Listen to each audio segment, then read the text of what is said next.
Bueno, muchachas, buenos días. Espero se encuentren muy bien.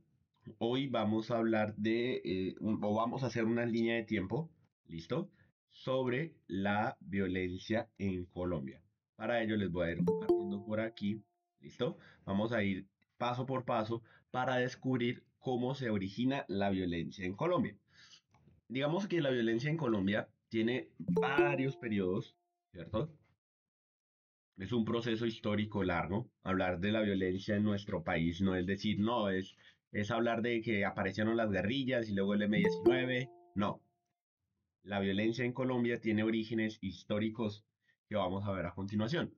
No sé si ustedes conocen este libro o esta novela titulada La Vorágine. La Vorágine es una novela escrita por este señor llamado José Eustacio Rivera. José Eustacio Rivera escribe La Vorágine, muchachos y muchachas, y en ese libro cuenta, digamos, o sea, a partir de la historia de Alicia y de Arturo, lo que hace José Eustacio Rivera es contar o narrar esa parte de la Colombia perdida, ¿cierto? La Colombia oculta, que hasta ese momento solamente unos pocos conocían.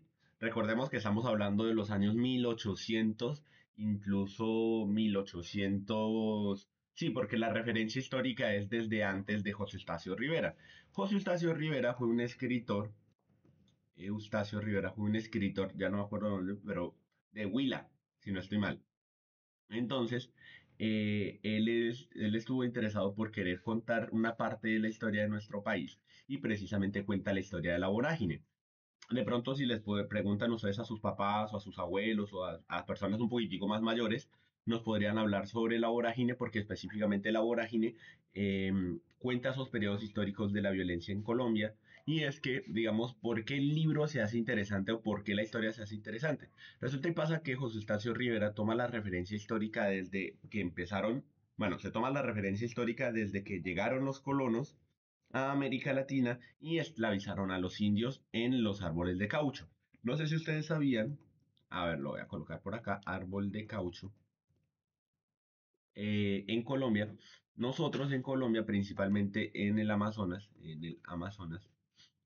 tenemos mucho árbol de caucho, que prácticamente es este de acá, que uno lo corta y sale con un poquitico de caucho y que luego se utiliza. Pues los colonos esclavizaban a los indígenas, ¿cierto? Para que ellos sacaran, miren, incluso por aquí hay fotos, para que ellos pudieran sacar el caucho de esos árboles, ¿listo? Entonces ellos, más o menos como lo que había pasado o lo que estaba pasando en Estados Unidos, no sé si se han leído este libro, La cabaña del tío Tom, eh, es muy buen libro. La cabaña del tío Tom cuenta la historia precisamente de la esclavitud, pero en Estados Unidos. Entonces cuenta la historia de cómo los negros en Estados Unidos pues fueron esclavizados precisamente por los colonos. Entonces, unos años después, unos 100 años después, eso llega a América Latina. ¿Listo? Llega a América Latina y entonces no eran con negros, sino eran con indígenas. Entonces esclavizaban a los indígenas y se colocaban a trabajar durante todo el día con los árboles. Incluso habían indígenas que no tenían descanso y algunos indígenas preferían tomarse el líquido de o sea, este caucho se lo tomaban y obviamente pues se envenenaban y se morían. ¿Por qué les estoy contando esto, muchachos y muchachas? Resulta y pasa que nosotros, para poder reconocer el periodo histórico de toda la violencia que ha sido, o el margen de la violencia, al menos en los últimos 200 años en Colombia, tenemos que hablar precisamente de quienes se enriquecieron a costa del trabajo de los indígenas, quienes se enriquecieron a partir de matar, asesinar, violar, etcétera, etcétera. Pues precisamente los colonos. Estos colonos más adelante van a llegar, no estoy diciendo que todos, pero sí la mayoría, van a llegar a las ciudades y bueno, ya luego ahí vamos, ustedes van a poder reconocer otro tipo de cosas que en el periodo de la violencia se van a identificar. ¿Listo? Lo importante es tener en cuenta entonces que la violencia surge como una imposición o como un dominio de nosotros como raza, como especie, ¿cierto? Porque pues a fin de cuentas todos tenemos rasgos o genéticamente tenemos algo de por ahí que nos hace ser indígenas. ¿Listo? Entonces tengan pendiente esto de acá. Luego de eso, muchachos y muchachas, hay una guerra que es la guerra, o sí, se le conoce como la guerra de los 1000 días. ¿Listo? La guerra de los 1000 días en Colombia duró aproximadamente 3 años y fue una guerra, ¿cierto? Espérenme a ver si lo puedo mostrar por acá. Ujú, ujú, ujú. Compartir, acá está. Listo. La guerra de los 1000 días, a nivel social, económico y político, pues generó un amplio debate, sobre todo en la Colombia que venía entrando ya para los 1900. ¿Listo? Dice que el 17 de octubre de 1899, hace más de 120 años, incluso creo que un poco más, se dio el conflicto bélico declarado más devastador de la historia de Colombia. Fue una guerra que de paso no duró exactamente 1000 días, sino 1130 días aproximadamente, porque terminó en 1902. Ujú. Pero, pues por cuestiones de dramatismo y demás, pues se dejó como la guerra de los 1000 días. ¿Qué fue la guerra de los 1000 días? ¿O dónde estalló? ¿Qué sucedió? Bueno, antes que eso tenemos que hablar de las guerras civiles. Las guerras civiles en Colombia, muchachos y muchachas, se daban en los territorios, así como ustedes se van a dar cuenta más adelante, que pareciera que el ciclo de la violencia fuera un círculo. Vuelve a un punto y luego vuelve a otro punto y luego vuelve a ese mismo punto y luego vuelve y pareciera que estuviéramos repitiendo exactamente lo mismo. ¿Listo? Aquí, por ejemplo, se habla de la hegemonía conservadora. ¿Listo? Que se prolongaría hasta 1930 y estamos hablando también en este caso de los liberales, aunque el liberalismo saldría un poquitico más adelante, pero habríamos que tener en cuenta sobre la hegemonía conservadora principalmente porque si ustedes se dan cuenta de lo que yo les decía hace un rato acá, quienes se enriquecieron a costa del trabajo de los indígenas y esclavizar a los indígenas, pues precisamente más adelante iban a ser conocidos como la hegemonía conservadora. ¿Listo? Dice aquí que la guerra de los 1000 días estalló en el departamento del Santander y aunque el llamamiento de armas fue a nivel nacional, el conflicto se centró principalmente en esa región. ¿Listo? Que en este caso era como un territorio, un espacio del liberalismo radical hacia los 1900 o hacia el siglo XIX. ¿Listo? Ahí está. ¿Quiénes fueron los actores? Pues los que les estaba diciendo hace un rato, los radicales, ¿listo? Y los moderados, ¿listo? O los nacionalistas, etcétera, etcétera. Que más adelante van a ser conocidos como liberales y conservadores, ¿listo? ¿Por qué estalló la guerra de los 1000 días? La guerra de los 1000 días estalló, dice acá, porque la facción belicista del Partido Liberal se declaró en rebelión contra el gobierno conservador, ¿listo? De ese momento. Entonces, como se declararon en rebelión, pues efectivamente sucedió todo este tema del conflicto. ¿Listo? No solamente a nivel social, sino a nivel cultural, económico. Ya ustedes se van a dar cuenta de que las guerras y el conflicto, al menos en Colombia, tienen un enfoque más allá de lo social, también cultural, económico, político, etcétera, etcétera, etcétera. ¿Listo? ¿Qué generó esto? Generó una serie de crisis en el país o en los diferentes territorios que más adelante terminarían o terminaría la guerra con, ya les voy a contar. ¿Listo? ¿Cómo se desarrolló? Dice que sería una victoria rápida, pero en este caso, pues las tropas liberales estaban bien formadas o estaban bien organizadas, lo que, aunque tuvieran poca experiencia, representaban en este caso como una serie de intereses. ¿Listo? Ujú. Dice aquí que los liberales perdieron la batalla o perdieron la batalla de Bucaramanga y la perdieron. ¿Listo? De la arteria fluvial, que era vital para el país, etcétera, etcétera, que en ese momento era ujú, uno de los puntos indispensables para el conflicto. ¿Listo? Y pues ahí la guerra se sigue desarrollando, hay muchos muertos, etcétera, etcétera, la posible paz y la consecuencia de la guerra de los 1000 días. ¿Listo? ¿Cuál fue la consecuencia de la guerra de los 1000 días? Que entre 80.000 a 100.000 personas murieron y se habla de que al menos, o por lo menos, eh, más de, ¿cuánto? Dice acá, más de 11.000 personas llegaron a verse afectadas, desaparecidas, perdón. ¿Listo? Y que en este caso, aunque la población no llegaba a 4 millones de habitantes, si ustedes se dan cuenta, pues el margen era muchísimo más grande. Hoy en día tenemos 50 millones de habitantes en Colombia, o 53, 54, si no estoy mal. Ahora imagínense perder 100.000. En esa proporción, perder 100.000 habitantes a día de hoy correspondería casi que perder unos, ¿qué? 700.000, 800.000 habitantes más o menos. Entonces, ¿y en qué terminó la guerra de los 1000 días, muchachos y muchachas? La guerra de los 1000 días terminó en la pérdida de Panamá. ¿Listo? Eso tenemos que tenerlo en cuenta, precisamente porque no sé si ustedes sabían Estados Unidos llega a intervenir también o hace parte del proceso para que Panamá finalmente, que era un departamento de Colombia, termine tomando, entre comillas, su autonomía. ¿Listo? Ujú, ujú, ujú. Aquí está, listo. Por acá.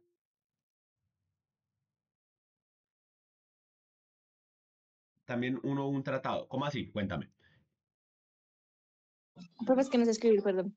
Profe, una pregunta también hubo un tratado, ¿no? O no fue algo que hubo 4 años de intercambio entre presidentes liberales y conservadores. Ah, no, lo de los cambios de los presidentes liberales y conservadores es más adelante. ¿Listo? Ah, bueno, me Ujú. confundí. No, no, no. ¿Sabes qué es lo que pasa? Eso se llama, si no estoy mal, eso se llama Frente Nacional.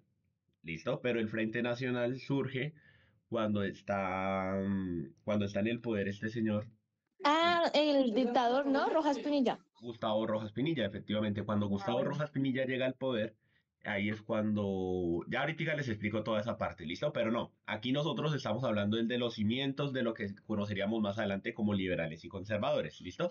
Estos son cimientos o son cosas que marcan la historia del país. Hay profesores que, por ejemplo, dicen, no, pues no hablemos de estos acontecimientos y vámonos directamente, por ejemplo, al Bogotazo. Pero iniciar la historia del país desde el Bogotazo es desconocer las razones por las cuales ya desde antes los liberales y los conservadores llevaban en este caso una serie de conflictos que más adelante pues terminarían en varias guerras, ¿listo? Pero ya yo les voy explicando. No, aquí en la Guerra de los Mil Días, esto era lo que les quería mostrar.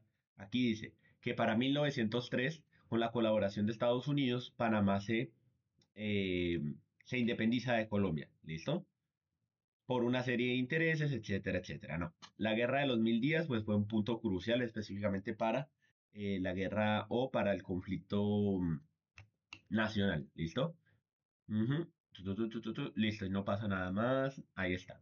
Listo. Entonces volvemos por acá.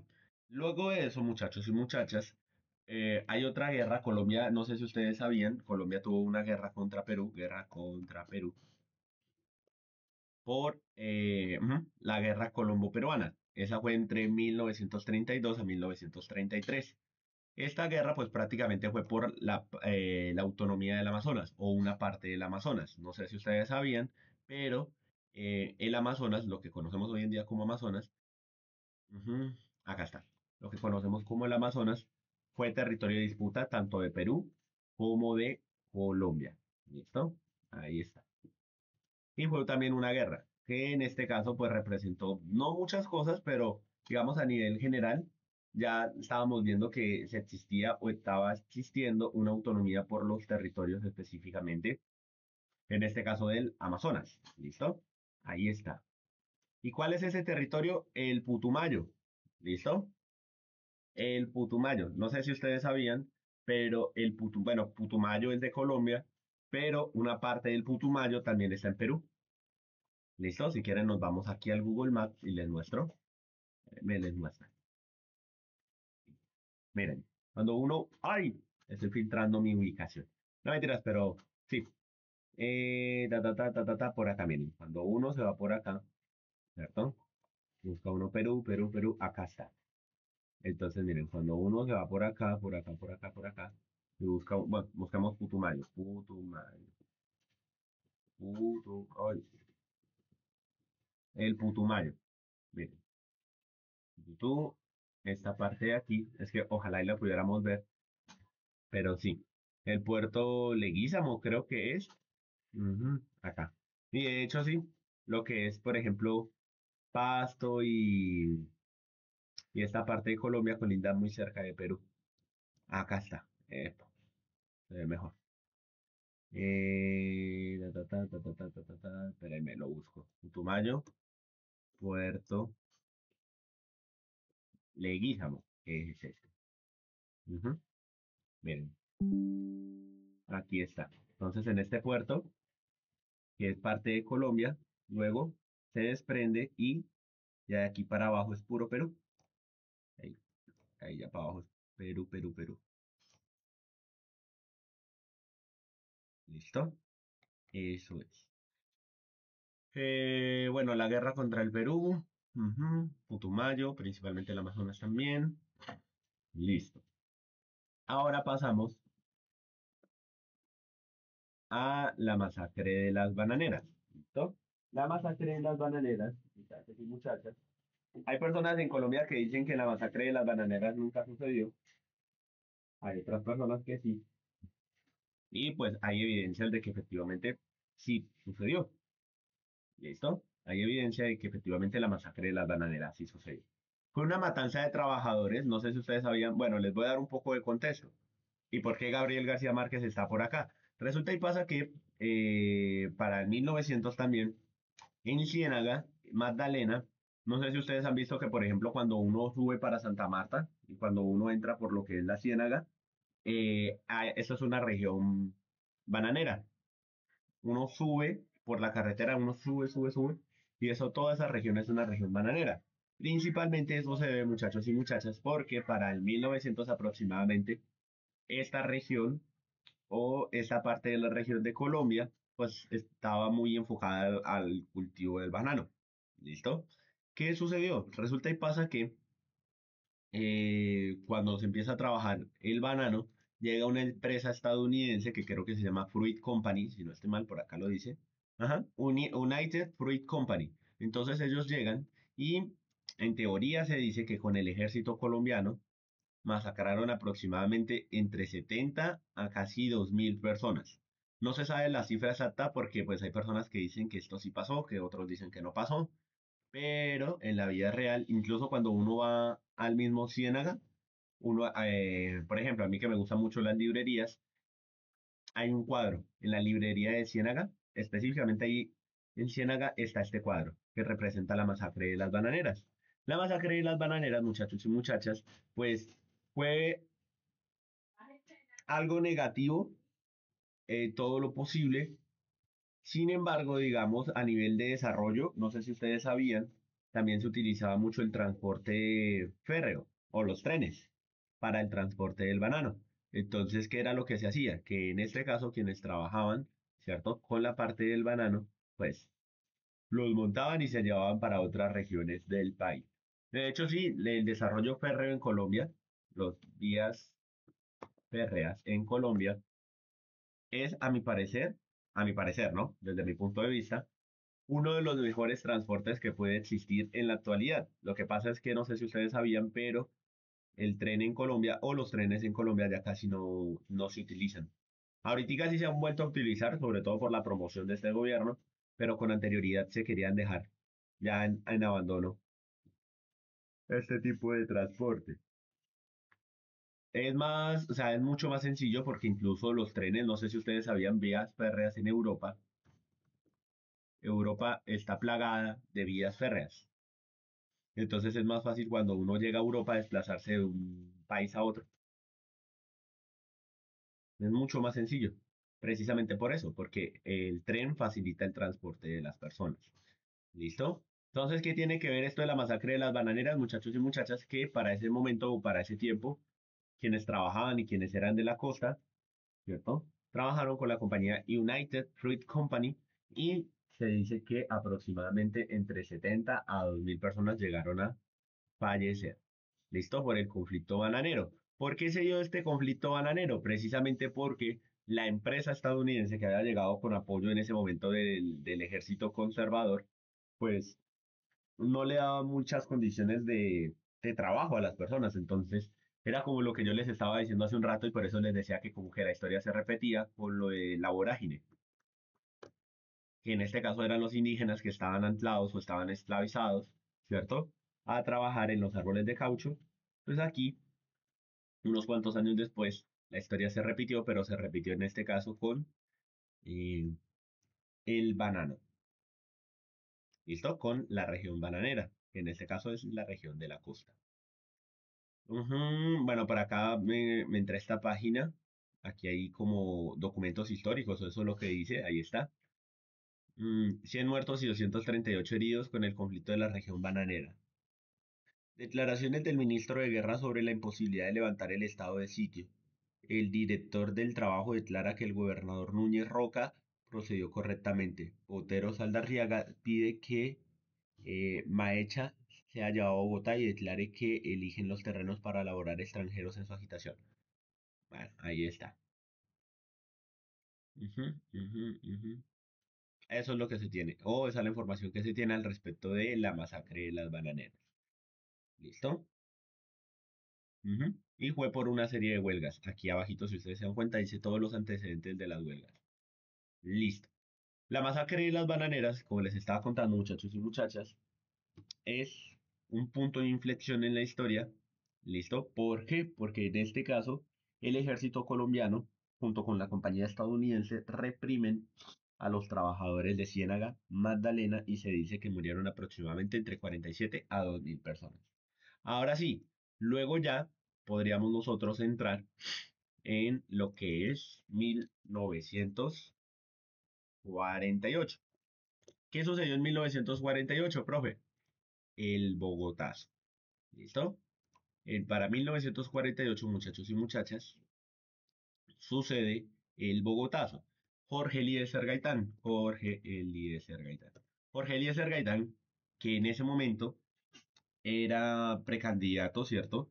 A la presidencia de Colombia, pues digamos, no sé si ustedes sabían por qué tuvo tanta fuerza y por qué Jorge Eliezer Gaitán es un símbolo, en este caso, del pueblo en Colombia. Pues resulta y pasa que este señor, dando rienda a que, en este caso, el conflicto perpetuo entre los liberales y los conservadores, o las hegemonías conservadoras y liberales, pues este señor llega para hacerse parte de los liberales, que en ese momento no tenían un líder o no tenían o un representante lo suficientemente fuerte, por decirlo así, y pues en este caso este señor llamado Jorge Eliezer Gaitán, perdón, mmm, tiene una oratoria lo suficientemente convincente para empezar a reunir a las personas o al pueblo liberal. Listo, que en ese momento eran los campesinos, era la gente del campo, la gente que trabajaba en el campo, ¿cierto? Etcétera, etcétera, etcétera, pero también desde el pueblo, desde las ciudades. Y es muy curioso porque, por ejemplo, a Jorge Eliezer Gaitán se le atribuye que él también tenía ideologías o que parte de su ideología también era conservadora. Pero el tipo siempre se mantuvo firme en decir que era liberal. Y por eso Jorge Eliezer Gaitán, de hecho, fue un símbolo tan fuerte. Y yo creo que hasta el momento en la historia del país no ha existido otro personaje a nivel histórico que haya tenido tanto apoyo como lo tuvo Gaitán en su momento. El apoyo que tuvo Gaitán, o sea, uno puede decir, profe, de pronto Petro. No, ni siquiera Petro. No, no hay forma de que Petro iguale lo que representó Jorge Eliezer Gaitán para la historia de este país. ¿Listo? Mm, mm, mm, mm. Sí, la fuerza que tuvo Jorge Eliezer Gaitán fue descomunal. Mm, La gente se reunía y eso eran miles y miles de personas que se reunían a escucharlo. ¿Qué más? Bueno, de aquí no podríamos hablar más porque pues prácticamente es eso, ¿listo? Gaitán venía a representar los valores tradicionales de los liberales. Entonces por allá hay un señor que se llama Juan Roa Sierra, para 1948, cuando Jorge Eliezer Gaitán estaba saliendo precisamente, ¿cierto?, a almorzar, pues este muchacho llamado Juan Roa Sierra, yo creo que quedó así, no sé, pues esta es una imagen que muestran, pero no sé si sea verdad. Este señor, Juan Roa Sierra, le dispara a Jorge Eliezer Gaitán y entonces, cuando Jorge Eliezer Gaitán está está herido, ¿cierto? Espérenme que por acá hay una imagen de Jorge Eliezer Gaitán herido, espérenme, acá está, esta imagen mítica de Jorge Eliezer Gaitán herido. Entonces, ¿qué es lo que pasa?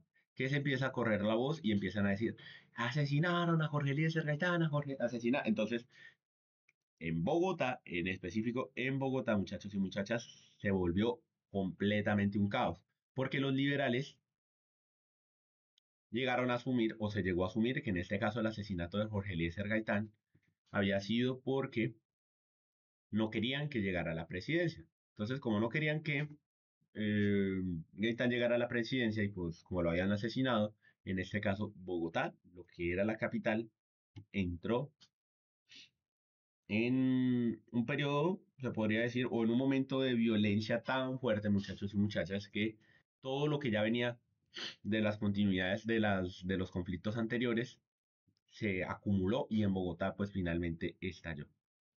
¿Listo? ¿Cuándo sucedió el Bogotazo, profe? Sucedió el 9 de abril. ¿Listo? 9 de abril de 1948. A ver, creo que solamente hay fotos. No creo que haya videos del Bogotazo, pero sí, miren, más o menos a este punto o a este nivel quedó destrozada la capital. Ah, bueno, pensé que iban a salir más fotos, pero no. A ver si las podemos colocar acá. Aquí está. Ujú.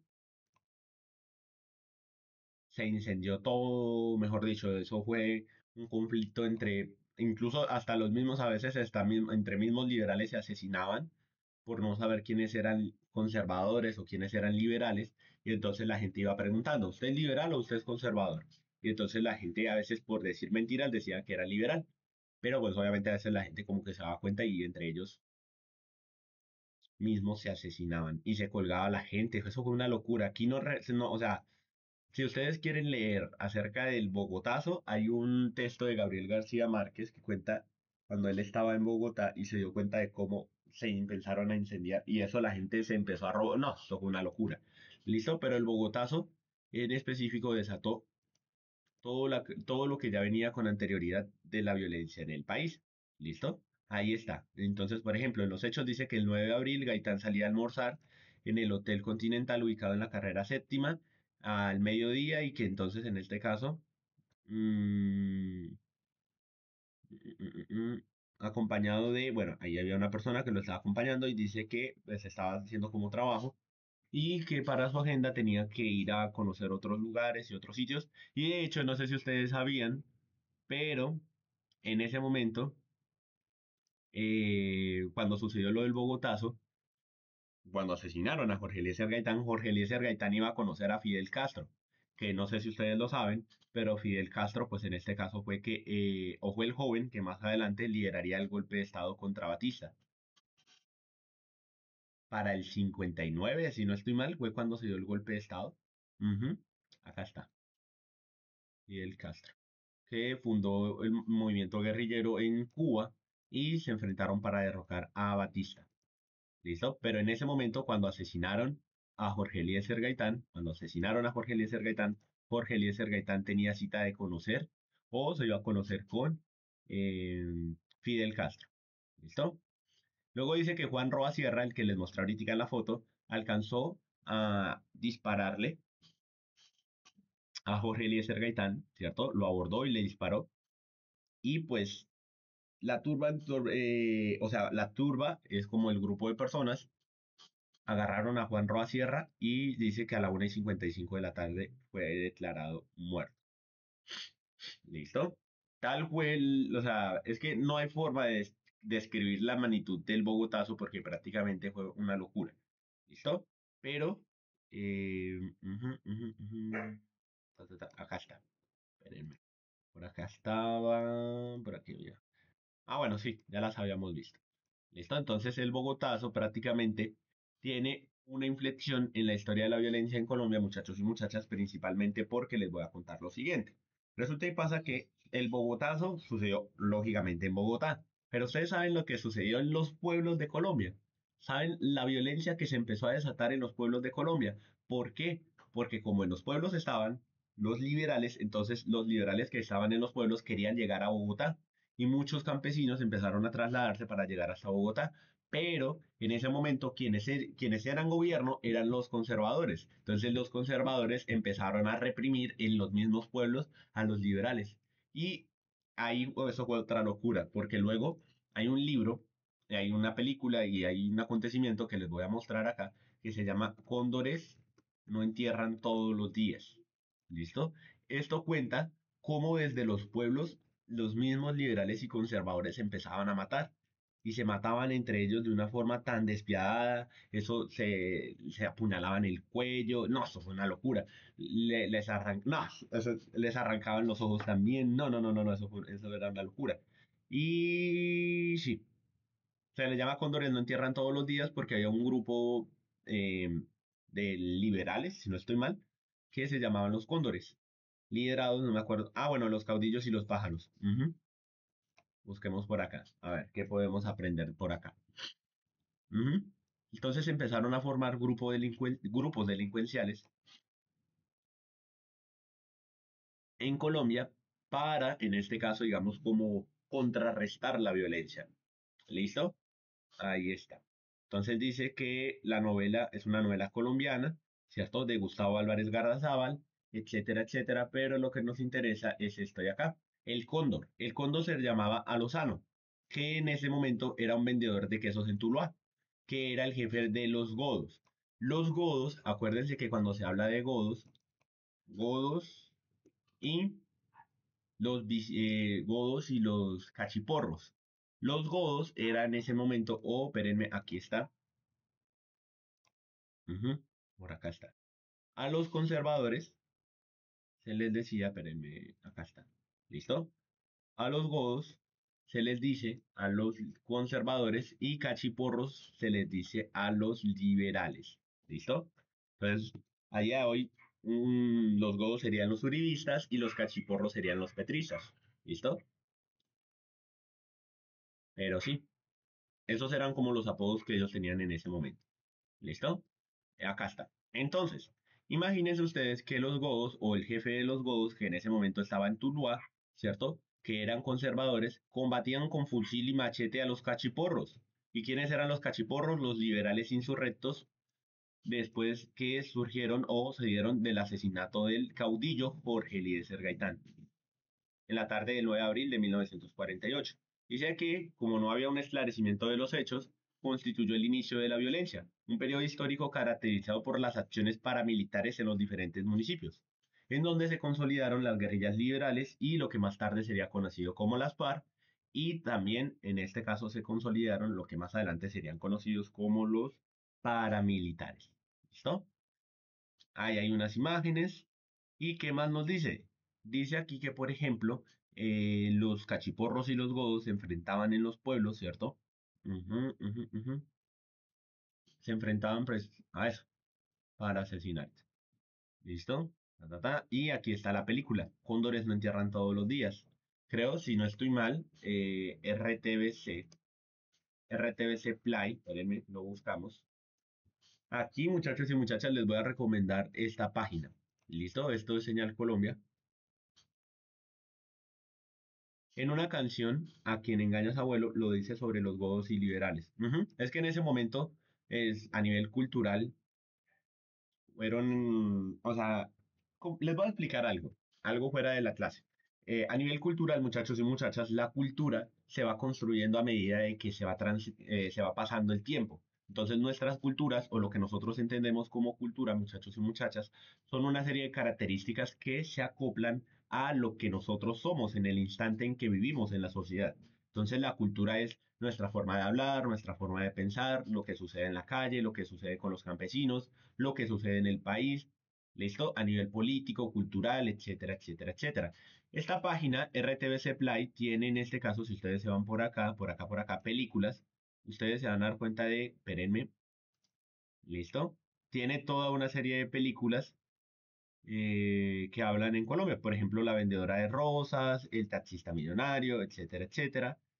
María Cano, listo, que no sé si conocen la historia de María Cano, si nos da el tiempo ahorita les cuento quién fue María Cano, pero por acá ustedes pueden encontrar la película Cóndores no entierran todos los días, Cóndores. Acá está, ¿listo?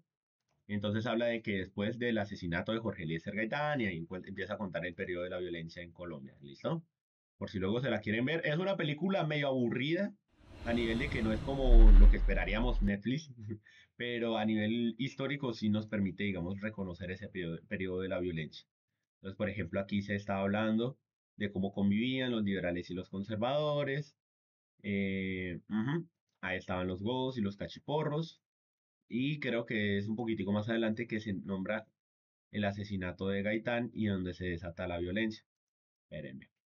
Igual no les quiero hacer mucho spoiler, pero les quería mostrar era donde se habla del asesinato de Gaitán. Ah, bueno, miren, ahí están los pactos entre los godos y los cachiporros, etcétera, etcétera, pero tiene que estar por acá en el medio porque yo hace como 4 años me vi esta película.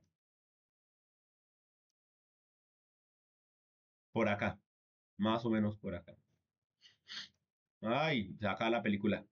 Pero no, sí, por acá tiene que estar y es una locura. Lo que pasa es que no les muestro o sea, no se los muestro así como de seguido porque lógicamente pues no tiene sentido. La idea es que ustedes se vean la película. Aquí al menos ya este señor ha matado como unas 30 personas. ¿Listo? Ahí está. Entonces si luego ustedes la quieren ver, esa. Y aquí, por ejemplo, ustedes eligen películas documentales, entonces eligen, por ejemplo, películas de ficción largas y aquí encuentran más tipos de película. Listo, por ejemplo, están Los colores de la montaña. Hay varias películas colombianas que también hablan sobre la violencia.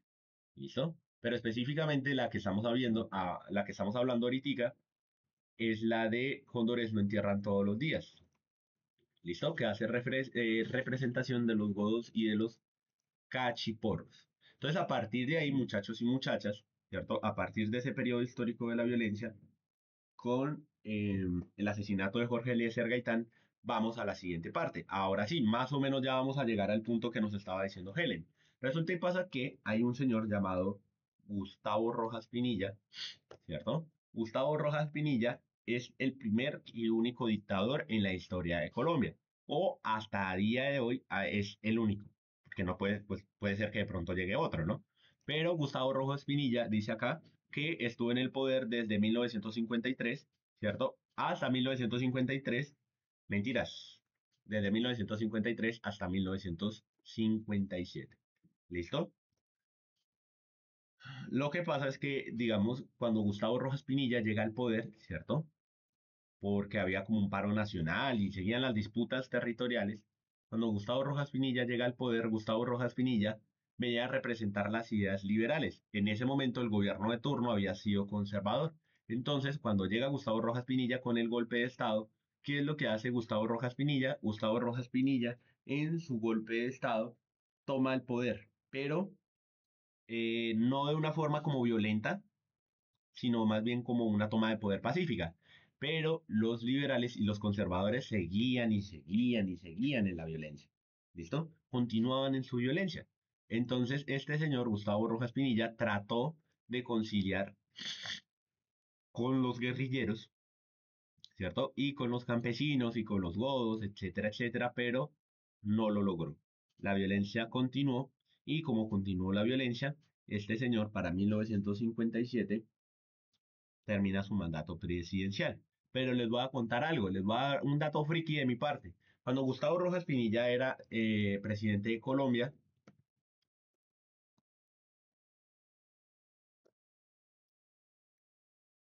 ustedes sabían, bueno, yo les expliqué ayer lo de la guerra de Corea, bueno, les expliqué por encima que se había enfrentado la Corea del Norte con Corea del Sur, la Corea comunista con la Corea capitalista.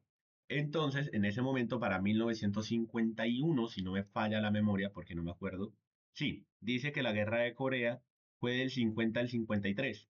Entonces, Colombia participó en la guerra de Corea. Y un dato friki de mi parte es que, por ejemplo, nosotros, los colombianos, podemos ir a Corea del Sur, creo que sin visa. Creo que a día de hoy todavía estamos con la posibilidad de ir a Corea sin visa. ¿Qué pasó en la guerra de Corea? Pues que estas dos Coreas estaban enfrentándose, ¿cierto? Pero había otros intereses de por medio. En ese momento, quienes eran los soviéticos o la Unión Soviética se enfrentaban también con Estados Unidos y las dos Coreas se estaban enfrentando. Entonces la Corea capitalista lógicamente tenía poder y tenía apoyo de los comunistas, mientras que la Corea del Sur tenía apoyo de los capitalistas. Entonces Estados Unidos, en esa idea de querer llevar tropas para apoyar a los de Corea del Sur, se lleva a colombianos. Y de hecho, creo que es esta estatua que ustedes ven ahí, es la del compromiso histórico que tuvo Colombia con la guerra de Corea. ¿Tenía algo que ver Colombia? No. ¿Sirvió de algo? Probablemente. ¿Listo? Ahí está. Ujú. Ahí está. Y muchos colombianos, pues que llegaron, obviamente, fallecieron también. ¿Listo? En la guerra de Corea. Pero no sé si ustedes sabían, a nosotros los colombianos, precisamente, espérenme, voy a compartir esto por acá. Precisamente no sé si ustedes saben, pero ustedes saben por qué, o sea, ¿saben qué es esto de acá? Esto, esto de acá. Eso es un machete. Resulta y pasa que cuando los colombianos se quedaron sin municiones, o cuando los colombianos se quedaban sin municiones, una estrategia de los chinos, hay un libro, les voy a compartir, se llama El arte de la guerra. El arte de la guerra cuenta como, digamos, son consejos prácticamente para no solamente combatir, sino en general. Es un libro súper antiguo, súper antiguo, efectivamente. La estrategia de los chinos, porque los chinos eran bastante inteligentes, los chinos estaban detrás de la montaña, los colombianos estábamos frente a la montaña. Entonces, claro, cuando uno iba a bordear la montaña, los chinos que estaban desde arriba de la montaña, pues les quedaba más fácil matar a los colombianos que iban, iban subiendo. Entonces, ¿qué sucedió? Que los colombianos empezaron a bordear la montaña para llegarles a los chinos por la parte de atrás. Cuando los colombianos empezaban a bordear a los chinos, pues, lógicamente se empezaban a disparar y en un punto los colombianos ya no tenían munición. Cuando los colombianos ya no tenían munición, ¿qué les quedó? Sacar el machete. De ahí que a nosotros se nos conozca como los demonios de las trincheras o algo así creo que se le dice a los colombianos. Porque los chinos se asustaron tanto de ver que los colombianos, literal, sacaban el machete y eran a enfrentarse así, a machetazos contra los chinos. Y parte de esas estrategias llegaron a funcionar. Muchos colombianos fallecieron en la guerra de Corea, sí, pero ustedes dicen, profe, ¿por qué los chinos? Porque acuérdense que era lo que les estaba explicando. Aquí, por acá, el apoyo que tenía en este momento la Corea del Norte venía de los soviéticos. Y acuérdense que China estaba con la Unión Soviética. ¿Listo?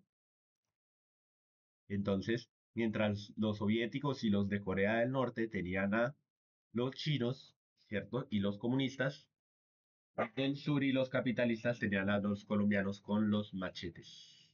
Ahí está. Entonces, para cuando se estaba dando la guerra de Corea, volvamos, cuando se estaba dando la guerra de Corea, muchachos y muchachas, el que era presidente de Colombia en ese momento era Gustavo Rojas Pinilla. ¿Listo? Entonces, Gustavo Rojas Pinilla apoyó en cierto sentido el conflicto internacional. ¿Listo? Para cuando Gustavo Rojas Pinilla termina y pierde pierde su investidura como presidente en 1958, ahora sí, Helen, en 1958 en Colombia se crea el Frente Nacional. ¿Listo? ¿Qué es el Frente Nacional? El Frente Nacional, muchachos y muchachas, se le conoce, ¿cierto? Como un pacto político entre los partidos liberales y conservadores, que en este momento, o en ese momento, perdón, digo, en este momento como si estuviéramos en 1958, que en ese momento sirvió para sacar del poder a Gustavo Rojas Pinilla. ¿Listo? Que había dado un golpe de Estado en 1953. Entonces el Frente Nacional fue la unión de los liberales y de los conservadores. ¿Qué sucedió en el Frente Nacional? En el Frente Nacional, ahora sí, Helen, aquí se turnaban la candidatura o se turnaban el poder en Colombia. 4 años liberales, 4 años conservadores, 4 años liberales y 4 años conservadores. ¿Listo? Eso es el Frente Nacional. Miren, a la hora de la verdad, la gente dice que, por ejemplo, Gustavo Rojas Pinilla fue un dictador en Colombia, pero si no estoy mal, si no fuera por Gustavo Rojas Pinilla, muchas de las cosas que nosotros tenemos actualmente en nuestro país no existirían. Muchas cosas. Incluso creo que una de esas, si no estoy mal, es el SENA. Gustavo Rojas Pinilla ayudó a promover el SENA y el trabajo en Colombia. Entonces, son muchas versiones de la historia. ¿Listo? ¿Qué dice entonces que fue el Frente Nacional? Dice que, en este caso, cuando Gustavo Rojas Pinilla llega al poder, ¿cierto? En ascenso de la violencia, los partidos tradicionales del 58 al 74 pactaron acuerdos políticos, ¿listo? Para, en este caso, tratar de pacificar el país, ¿listo? Ahí entonces dice que se seguían enfrentando y que llegó entonces el conservatismo al poder en el periodo de la violencia y que del 46 al 53 se agudizó precisamente entre los partidos por el asesinato de Gaitán en el 48. Dice que en el 50 ganó las elecciones presidenciales Laureano Gómez. Ante la ola de violencia que no se lograba contener, los militares con el apoyo de los liberales se hicieron con el poder en el 53. ¿Listo? Es decir, que Laureano Gómez ya había llegado a ser presidente y era presidente conservador en Colombia. Pero en este caso, los militares con apoyo de los liberales para el 53 ascendieron al poder a Gustavo Rojas Pinilla. Dice que el 13 de junio de ese año, Gustavo Rojas Pinilla dio el golpe de Estado. ¿Listo? Era mitigar, o el objetivo del golpe de Estado era mitigar el enfrentamiento entre conservadores y liberales. ¿Listo? A través de una vía política. Dice que durante su mandato se inauguró la televisión, se le otorgó voto a la mujer, hubo avances en la infraestructura, por ejemplo, se construyó el Aeropuerto Internacional del Dorado, el Hospital Militar Central, la calle 26 en Bogotá, etcétera, etcétera, etcétera. ¿Listo? Pero Gustavo Rojas Pinilla dice acá que convocó a una Asamblea Nacional Constituyente para ser reelegido como presidente del periodo del 58 al 62. En el momento en que Gustavo Rojas Pinilla convoca a la Asamblea Nacional Constituyente, pues efectivamente nadie votó a favor de él. ¿Listo? Ahí se sigue hablando, en este caso de las élites, etcétera, etcétera, pero esto es lo que nos interesa, los acuerdos entre los liberales y los conservadores. Dice acá que quienes habían sido dirigentes del Partido Liberal y Conservador se reunieron, ¿cierto? Se reunieron en este caso para firmar un pacto que daría origen al Frente Nacional. En este caso se acordó una coalición bipartidista para alternar cuatriternal el periodo de los partidos, ¿listo? Durante 12 años, que se terminó alargándose a 16. ¿Listo? Y en este caso también se tenía la paridad de los cargos públicos de la rama ejecutiva, legislativa y judicial. Es decir, que solamente estos partidos tenían el control político en ese momento de Colombia. ¿Listo? Ahí está. Entonces que con el inicio del Frente Nacional eran 4 años los liberales, 4 años los conservadores, etcétera, etcétera, etcétera. ¿Listo? De acá, ¿qué más nos interesa? Pues realmente no hay más, porque no, no hay más. ¿Por qué? Porque, bueno, hay unos nombres, pero en el ITES no nos van a preguntar nombres, nos van a preguntar es más o menos la relación histórica entre los acontecimientos. ¿Listo? Para el 58 se crea entonces el muy conocido Frente Nacional. ¿Listo? Para el 64, dice acá, surgen las guerrillas.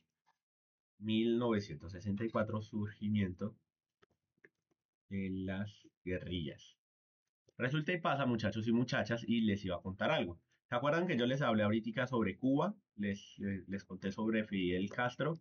Si no me falla la memoria, si no me falla la memoria, porque puede ser que me falle, porque puede ser que ya estoy muy viejo. Revolución cubana. A ver cuándo se dio la Revolución cubana. Ay, espérenme. La Revolución cubana. La Revolución cubana, muchachos y muchachas, efectivamente creo que se dio en el 59. Ahí está.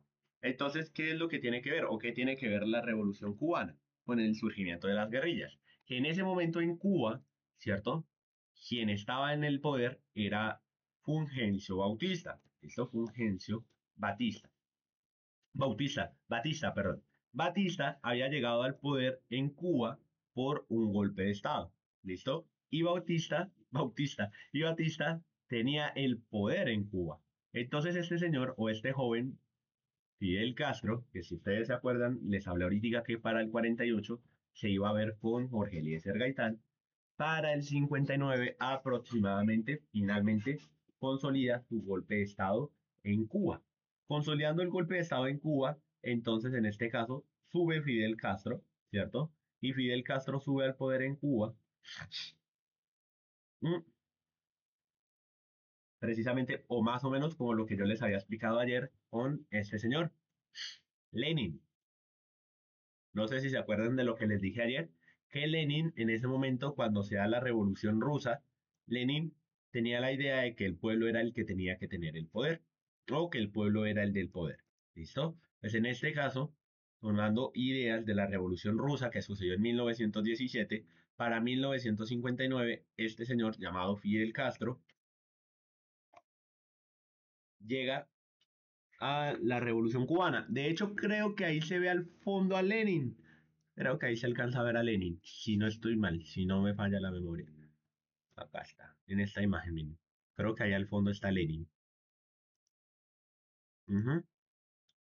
Ahí está. Entonces ahí se habla sobre la Revolución Cubana, ahí se puede hablar mucho de la Revolución Cubana, ¿listo? Pero esto nos va a servir, muchachos y muchachas, la Revolución Cubana nos va a servir porque se decía en este caso que como se iban o se estaban perpetuando una serie de golpes de Estado en América Latina, esos golpes de Estado o para contrarrestar ciertos golpes de Estado en América Latina, se empieza con la revolución.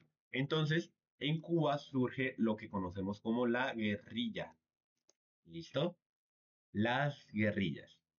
¿Listo? O la izquierda revolucionaria, que más adelante nos va a servir para hacer una distinción porque mucha gente dice, es que el M-19 es basado en la revolución cubana o es que el M-19 es una guerrilla. Sí, ¿listo? Pero hay que saber cómo surgió el M-19. En ese momento en que se da la intervención armada en Cuba, entonces está el Che Guevara, Fidel Castro, etcétera, etcétera, varios líderes que en ese momento eh, apoyaron a la revolución en Cuba. Posteriormente, van a empezar, no sé si ustedes sabían, y no sé si ustedes sabían, pero por ejemplo, o el Ejército de Liberación Nacional en Colombia, el ELN, M-19, etcétera, etcétera, en ese momento toman bases del socialismo y del comunismo.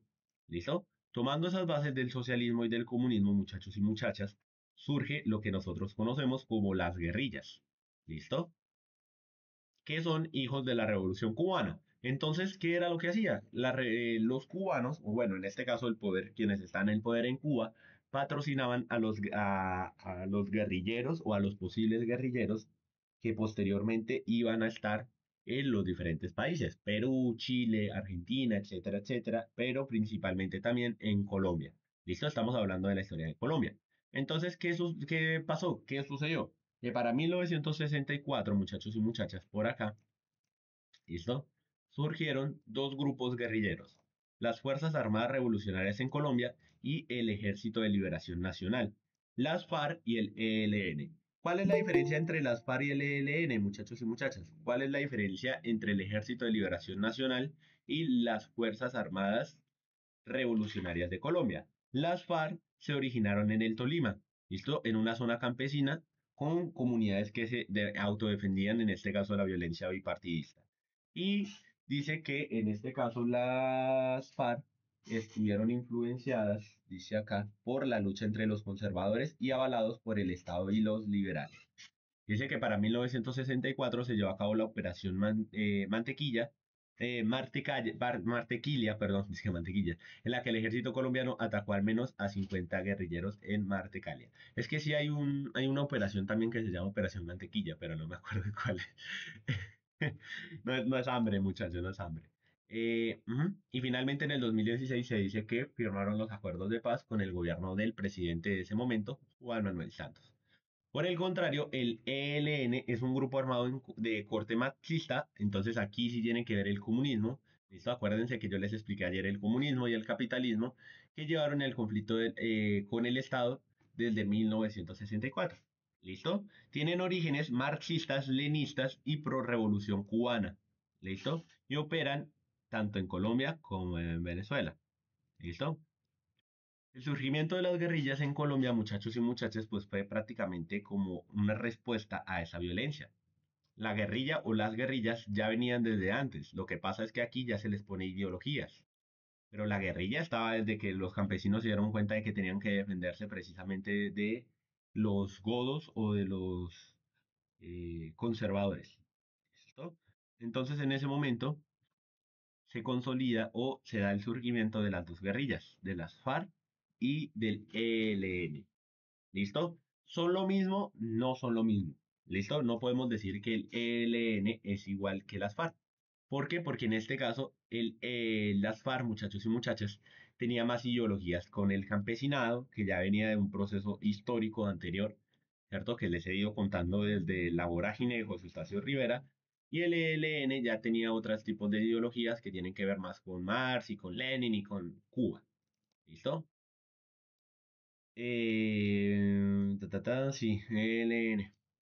Listo, y de hecho, si uno busca guerrilla cubana, ustedes se van a dar cuenta que tienen más o menos ciertas influencias. Ahí está.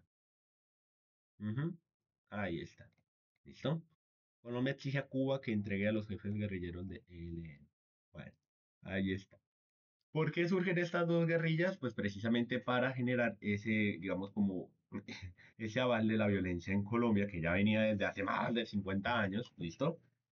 Y que se estaba consolidando continuamente. Por allá, entonces, en el 64 surge las guerrillas, ¿listo? Y el enfrentamiento. Inician los primeros enfrentamientos entre liberales, conservadores, etcétera, etcétera. ¿Listo? ¿Qué más?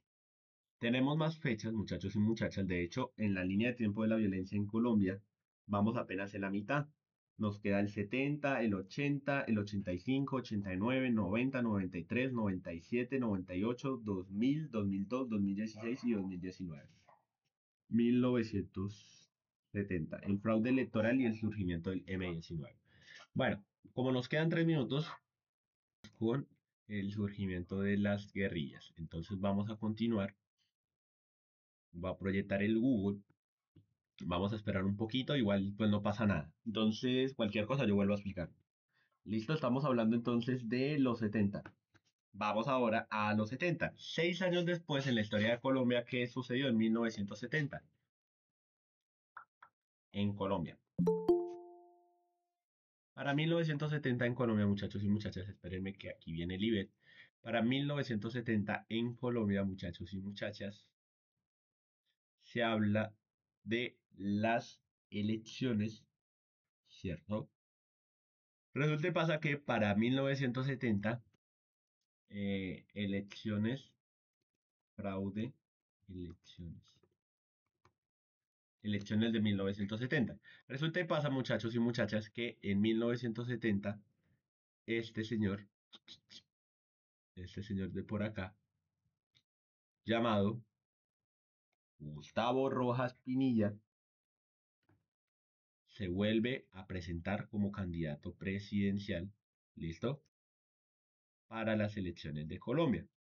¿Qué pasó? Se dice que en 1970 o en la noche del 19 de abril de 1970, las emisoras daban por ganador al general Gustavo Rojas Pinilla, con una diferencia de casi 113.000 votos. Fue entonces cuando en ese momento el gobierno, que era conservador, listo, esto es de la Comisión de la Verdad, en cabeza del ministro Carlos Augusto Noriega, prohibieron los boletines radiales y que se dice que en ese mismo momento se fue la luz. No sé si ustedes sabían. Este es el proceso en donde se dice que Gustavo Rojas Pinilla iba a ser el próximo presidente de Colombia y que al día siguiente se había dicho que Gustavo Rojas Pinilla había perdido. Entonces se decía que Pastrana, o se dice que Pastrana, había sido ganador por encima de Gustavo Rojas Pinilla. Entonces se dice que aparentemente o es supuestamente un fraude electoral contra Gustavo Rojas Pinilla, porque en ese momento Gustavo Rojas Pinilla terminó perdiendo, ¿listo? Para las elecciones de los 70. Entonces se hicieron como una serie de denuncias, se hicieron como una serie de procesos, pero ¿esto qué tiene que ver, profe? Pues resulta y pasa, muchachos y muchachas, que con el fraude electoral de 1970 surgió un grupo llamado el M-19. Que aquí es donde la gente dice Petro, guerrillero, Petro. El M-19, muchachos y muchachas, es llamado el Movimiento 19 de Abril. Mucha gente suele confundir y mucha gente dice, ay, sí, es que Petro guerrillero, que Petro fue de la guerrilla. Bueno, hoy vamos a saber si realmente Petro fue un guerrillero. ¿Qué fue el M-19?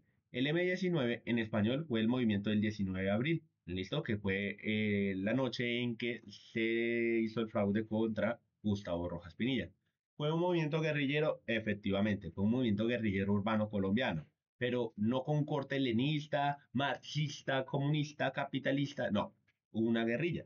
¿Listo? Fue una guerrilla. Que en este caso dice que estuvo activa desde los años 70 casi hasta los 90. ¿Listo? Se desmovilizaron finalmente en los 90.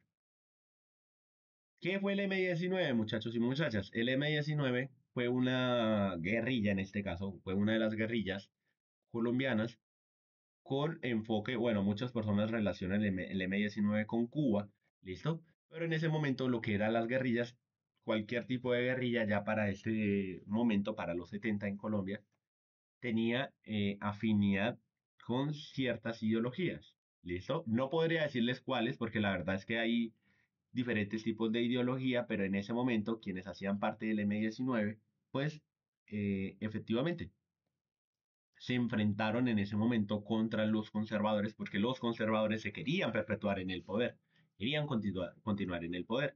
¿Listo? Ujú. Vamos a ver por acá lo siguiente. Espérenme. Acá. Dice aquí, dice aquí, muchachos y muchachas, que el M-19, ¿qué papel tuvo? Nos dice por acá que el M-19, o que en este caso el M-19, fue un grupo guerrillero que buscaba imponer sus ideas mediante las armas, pero que se diferenció de las otras guerrillas en ese momento, porque si bien utilizaban las armas, no tenían tanta o no ejercían tanta violencia como lo estaban haciendo las otras guerrillas. ¿Listo? El movimiento 19 de abril, ujú, mm, espérenme,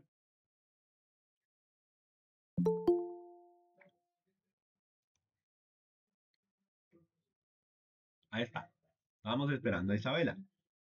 El M-19, muchachos y muchachas, como les estaba contando, surgió el 19 de abril de 1970.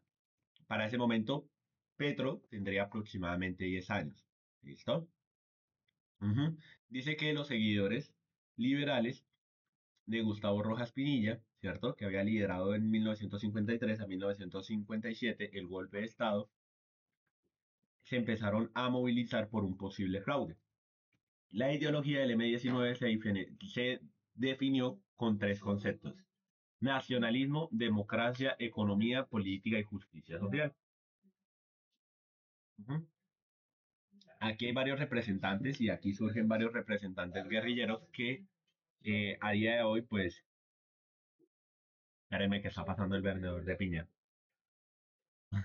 Bueno, hay varios líderes, ¿cierto? O hay varios representantes políticos, pero el principal en este caso es Gustavo Petro. ¿Listo? Dice que Gustavo Petro entró en la guerrilla a los 18 años, o sea, para 1978, cuando residía en ese momento en Zipaquirá.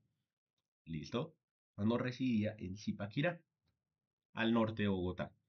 Y cursaba economía, etcétera, etcétera. Dice que, o dice en este caso, que Petro se unió al M-19 y Petro en ese momento, si no estoy mal, o creo que más adelante, se vuelve concejal. ¿Listo? Ujú, ujú. No era, dice acá que no era entrar en armas, sino más bien una lucha por la vida. Eso es lo que dice. ¿Listo? Ta, ta, ta, ta, ta, ta, ta, ta, ta, ta, ta, ta, ta, ta, ta, y dice que, bueno, sí, que se unió el M-19. Dice que sobre el motivo de la integración en la guerrilla, dice que ha sido por la desigualdad, o en este caso la desigualdad que ha surgido en Colombia, que se sumaron a las diferentes ideas de la izquierda que en ese momento estaban consolidándose con lo de la revolución cubana y demás. ¿Listo? Pero dice que era una concepción diferente a lo que es el M-19 o la guerrilla, el ELN, perdón, y la guerrilla, o las FARC. Porque en este caso lo que buscaban o lo que ellos buscaban era un diálogo, un diálogo con el cual ellos pudieran proyectarse a nivel nacionalista y democrático. ¿Listo? Dice aquí que 3 años después Petro se convierte en concejal en Zipaquirá, ¿cierto? Pero que en esos años militaba en las bases de la organización y reconoció que estuvo en entrenamiento militar y que empuñó un fusil, aunque asegura que nunca tomó parte del arma, etcétera, etcétera. ¿Listo? En vez de participar en tareas de distribución, lo que hizo, o su participación en distribución de armas, participó en distribución de propaganda e ideología, etcétera, etcétera. El M-19 en ese momento, o el M-19 muy recordado, muchachos y muchachas, porque, no sé si ustedes sabían, pero para 1985 ujú, se da la toma del Palacio de Justicia.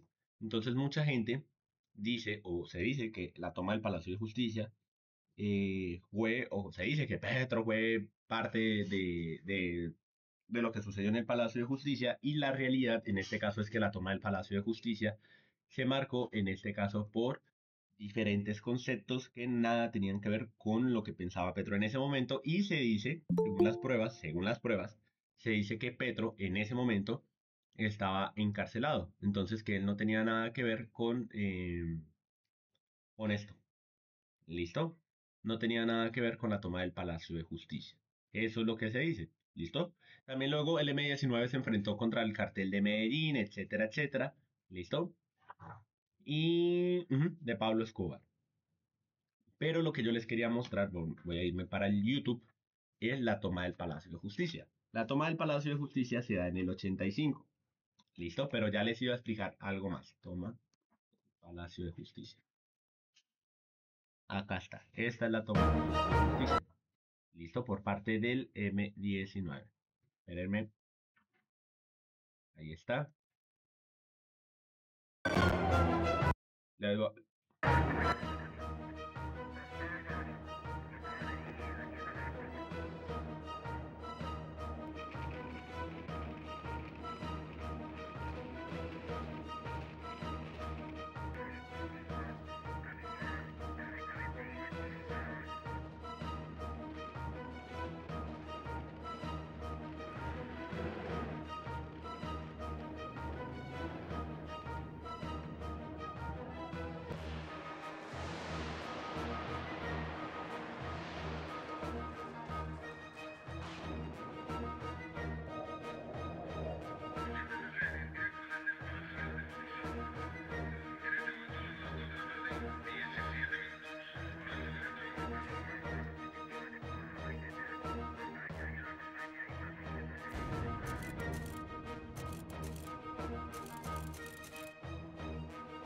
ahí está. Entonces se dice que la toma del Palacio de Justicia se dio porque en ese momento el gobierno tenía como una cantidad de pruebas suficientes para condenar a una serie de guerrilleros del M-19, de la guerrilla, etcétera, etcétera, y que la toma del Palacio de Justicia y el posterior incendio del Palacio de Justicia destruyó todas esas pruebas. ¿Listo? Destruyó las pruebas que tenían en contra de estos grupos guerrilleros. También se habla, por ejemplo, de que en el momento en que se da la toma del Palacio de Justicia, no sé si ustedes se dan cuenta por acá, hay una serie de políticos, ¿cierto? Y hay una serie de personas que, si ustedes se dan cuenta, por ejemplo, hay evidencias a nivel de video donde se muestran a estas personas que están vivas y que al día siguiente eran reportadas como muertas. Entonces se decía que también habían infiltrados como del ejército con el M19 y cosas así. ¿Listo? ¿Qué más? No sé si ustedes han visto este video, Hombre con Palomas, Palacio de Justicia. Es que mientras estaba sucediendo lo de la toma del Palacio de Justicia, este señor, El presidente de la República dé ahí está, finalmente la orden de cese del fuego. Inmediatamente. que Un mientras estaba momento, dando por la toma favor, del un Palacio de momento. Justicia, este señor empezó a alimentar palomas. Remedio esto. Oiga, es increíble. Habla Alfonso Yáñez, el segundo al mando de este operativo. El presidente de la República no le ha pasado el teléfono al presidente de la Corte y se va a morir porque el presidente de la República ni siquiera con su poder jurisdiccional. Es increíble. El M-19 no siente el que se ha tomado el Palacio de Justicia. Se lo tomó los tanques del ejército. Es lo increíble. El ejército gritó con sus tanques y que están sonando los tiros. Cuando entren en este piso nos morimos todos, sépalo.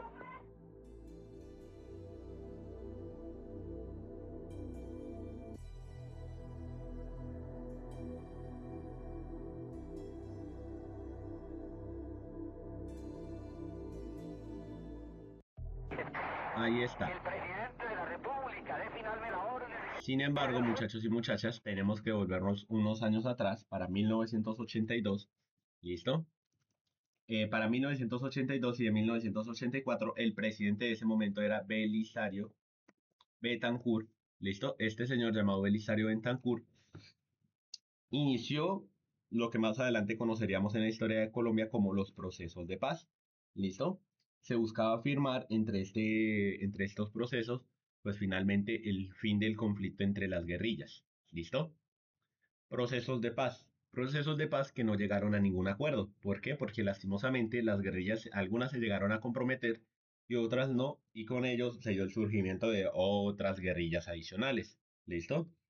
Entonces, ¿qué pasó? A esto se le conoce como la falsa paz. ¿Listo? Se le conoce como la falsa paz.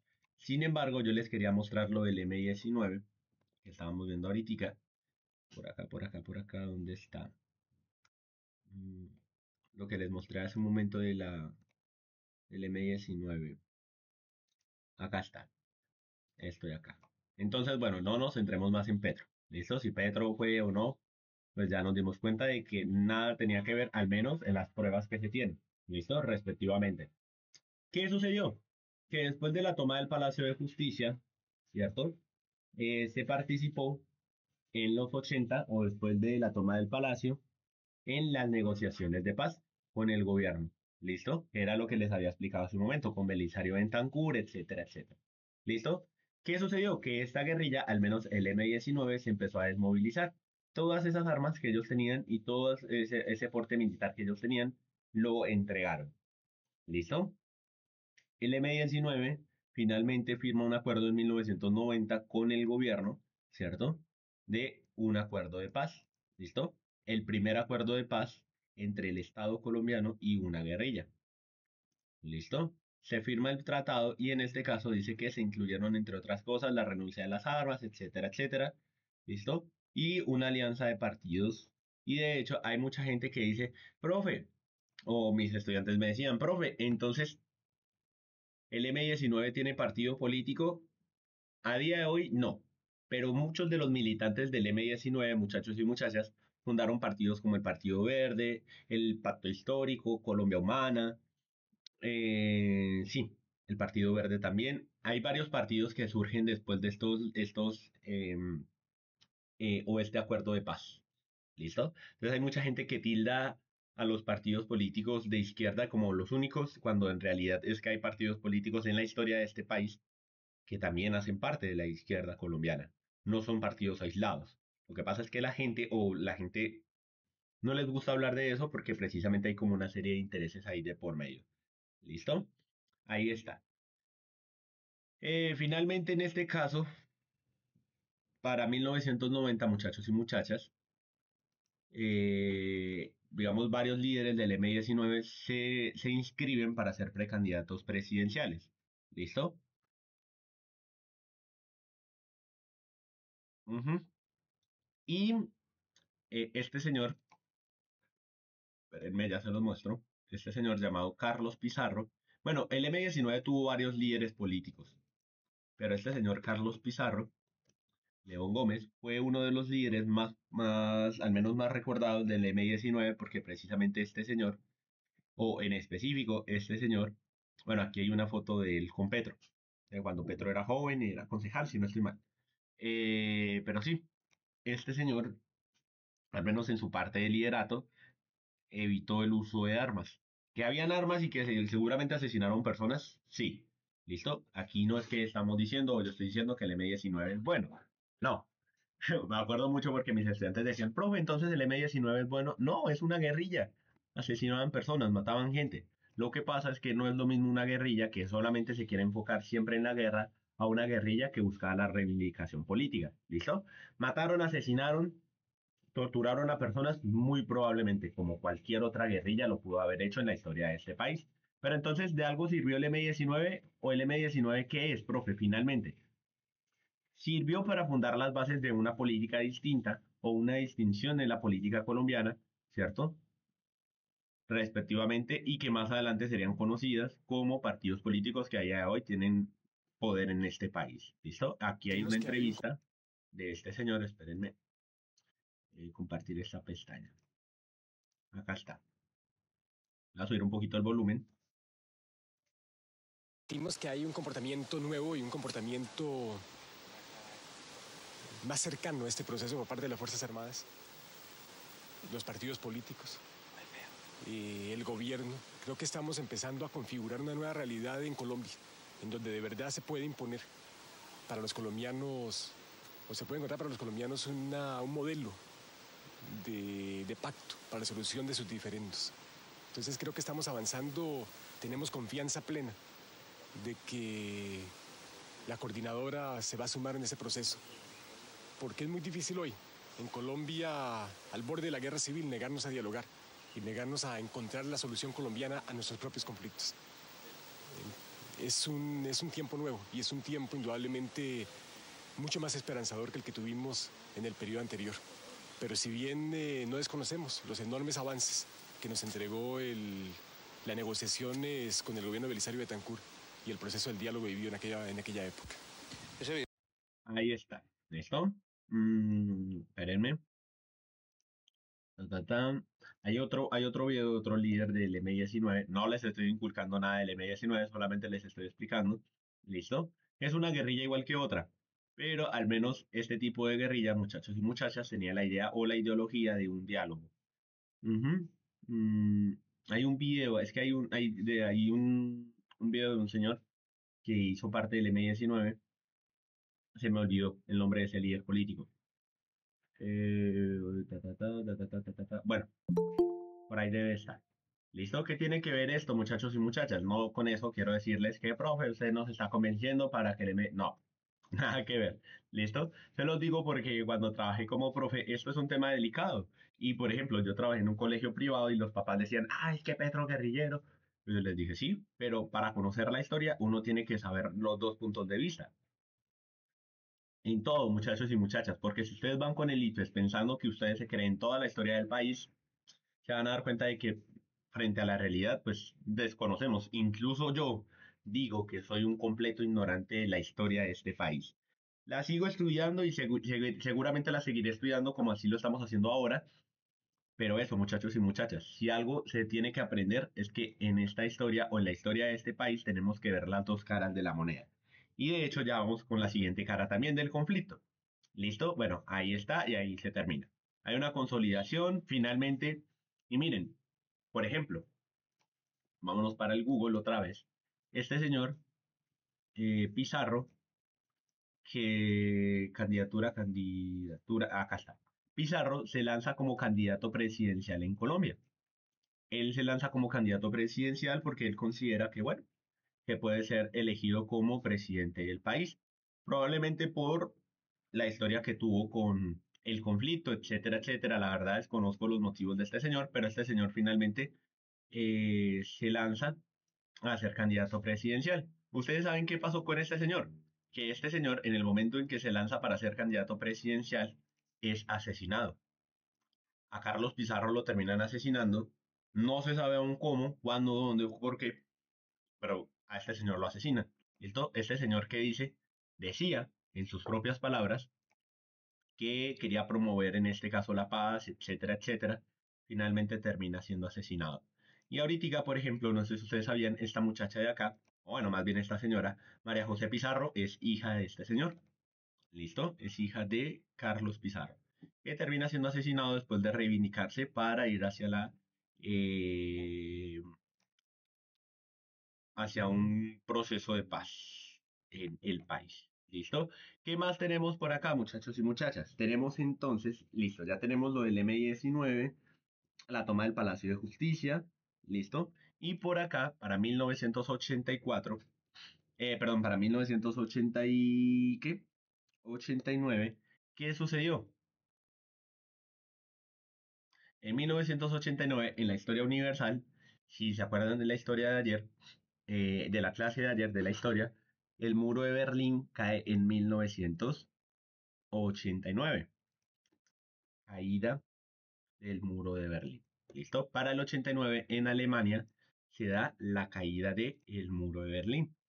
Mientras tanto, ¿qué pasó en Colombia? Se da enfrentamiento o uno de los enfrentamientos más fuertes entre el narcotráfico y la democracia colombiana. De hecho, para el 89, no sé si lo sabían, pero adivinen quién asesinan en el 89. Luis Carlos Galán. ¿Listo? Este señor llamado Luis Carlos Galán, que venía a ser otra cara de la política, otra cara del liberalismo, ¿cierto? Termina siendo asesinado. Algunos atribuyen la muerte de Luis Carlos Galán a Pablo Escobar, el cartel de Medellín. Hay muchas hipótesis al respecto de la muerte de Luis Carlos Galán, pero efectivamente, este señor, si bien no tenía la misma fuerza que Gaitán, Galán, venía a reivindicar o venía a hacer prácticamente lo mismo que Gaitán. ¿Listo? De ahí, muchachos y muchachas, que yo les diga que el periodo de la violencia en Colombia pareciera que fuera un círculo, que gira una y otra vez en espiral.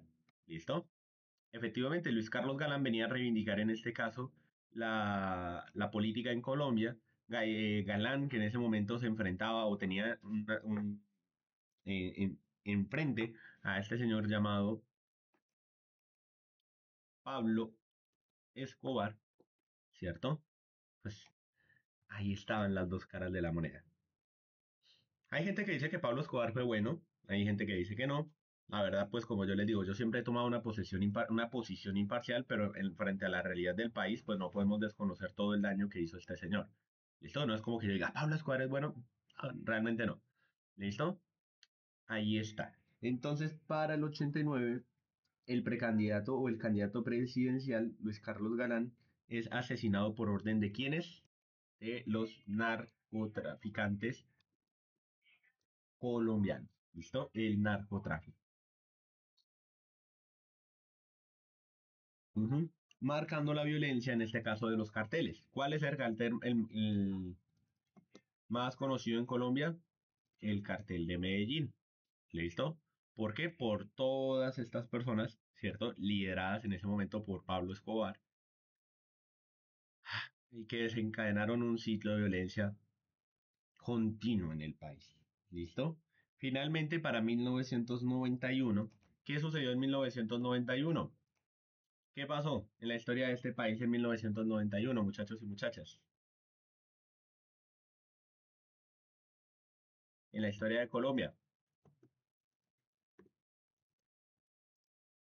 Vamos a ver.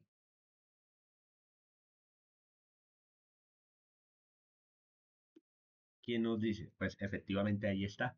Para 1991, muchachos y muchachas, se da la desmovilización completa de el M19 y junto con el M19 se promulga, en este caso, el cambio constitucional. No sé si ustedes sabían que es la séptima papeleta. La séptima papeleta en Colombia, muchachos y muchachas, fue un papelito donde, o más o menos fue así, voto por Colombia, sí o no, a la Asamblea Nacional Constituyente, cuya integración representa reformar la Constitución Nacional. Entonces la gente tenía que elegir y marcar si se quería cambiar la constitución del país o no. Esta séptima papeleta fue un movimiento estudiantil o fue promulgada por un movimiento estudiantil. ¿Listo? Y esta séptima papeleta no sirvió o sirvió en ese momento para reformar la constitución de Colombia que estaba antes de la 91, creo que es la de 1800 algo. O sea que la constitución ya lleva muchísimos años en el país. ¿Listo? Cuando se promulga la nueva constitución, la constitución del 91, se incluye una mayor participación política. Entonces se crean los nuevos derechos, nuevas participaciones, etcétera, etcétera, que constituyen, en este caso, una esperanza para el país. ¿Listo? Con la constitución del 91 se promulga una posible esperanza o una esperanza hacia una Colombia más democrática, participativa, etcétera, etcétera, etcétera. ¿Listo? Ahí está. Para el 93, ¿listo? Para el 93, muchachos y muchachas, para 1993 se da el asesinato de Pablo Escobar. ¿Listo? Pablo Escobar finalmente en 1993 termina siendo asesinado, muchachos y muchachas, y con ello se dice el fin aparentemente del narcotráfico o de la presión tan tremenda que había acá. Mentiras. Normal, no. Normal, desactivar. Ujú. La presión del narcotráfico en Colombia, aparentemente. Sin embargo, muchachos y muchachas, para 1997 se crean las Autodefensas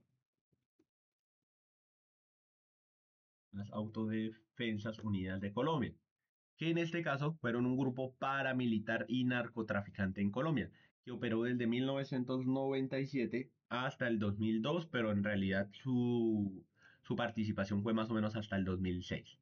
¿Listo? Los paramilitares, muchachos y muchachas, en este caso, eran, bueno, Era un tipo de guerrilla también, pero en este caso las autodefensas operaban con el fin de enfrentarse a las guerrillas. ¿Listo? Las autodefensas buscaban en este caso combatir a los guerrilleros, ¿listo? Movimientos populares o de izquierda en el país. Con ello entonces por allá, muchachos y muchachas, había un partido político que no sé si ustedes sabían, no este muchacho, no, el partido de la U, ¿listo? Que es la Unión Patriótica. El partido de la Unión Patriótica, muchachos y muchachas, era el partido que había llevado, en este caso, a la desmovilización, o cuando se desmoviliza el M-19, gran parte de los dirigentes guerrilleros se convirtieron en dirigentes políticos. ¿Listo? Entonces, la Unión Patriótica, pues prácticamente era la reunión de todas esas personas que en ese momento pues habían participado en el M-19, etcétera, etcétera, etcétera. No digo que todos porque realmente hay muchos partidos derivados del M-19, ¿cierto? Pero el partido de la Unión Patriótica tiene una historia particular y es que se dio el exterminio del partido de la U. Lastimosamente, muchachos y muchachas, todas estas personas que alguna vez hicieron parte de grupos guerrilleros y que se desmovilizaron hacia los diferentes partidos políticos, en específico el de la Unión Patriótica, terminaron siendo asesinados. Todas estas personas empezaron a aparecer muertas. Entonces a eso se le conoce como el exterminio o ¿qué? El genocidio contra la Unión Patriótica. ¿Listo? Hay quienes sobrevivieron, pero la gran mayoría de representantes de la Unión Patriótica lastimosamente fallecieron, ¿listo? En un periodo de violencia que se estaba camuflando. Entonces cuando salen las autodefensas unidas de Colombia, las AUC, ¿cierto? En este caso lideradas por los paramilitares y por el narcotráfico, pues fue aún más fuerte el periodo de la violencia, porque con las autodefensas se buscaba determinar, en este caso, a las guerrillas. Y como se buscaban exterminar a las guerrillas, pues eh, la violencia incrementó. O hubo un aumento de la violencia en el país. ¿Listo? ¿Por qué es importante hablar en este caso de las autodefensas, muchachos y muchachas? Porque lastimosamente a nivel país muchas personas terminaron siendo asesinadas, ¿cierto? No solamente hablo de guerrilleros, de paramilitares, sino en general se asesinaban a un montón de personas precisamente como resultado de ese conflicto. ¿Listo? Y también se empiezan a desplazar o hay desplazamiento de los campesinos, de la gente del pueblo y del campo, por estos enfrentamientos. Para el 98 se hacen otros procesos de paz, ¿listo? Con la guerrilla, pero en este caso el gobierno o el que era presidente era Andrés Pastrana, ¿listo? Andrés Pastrana, presidente de Colombia para 1998, fracasa con los diálogos de paz. Ya vamos a llegar a los falsos positivos, Daniel, ¿listo? Todavía no, falta un poquitico, ¿listo? En el gobierno de Andrés Pastrana se buscaba desmovilizar a los guerrilleros, ¿listo? Pero la guerrilla continuaba su conflicto. Es decir, la guerrilla no quería terminar la guerra. ¿Por qué? Porque no había garantías ni por parte del gobierno ni garantías por parte de la guerrilla.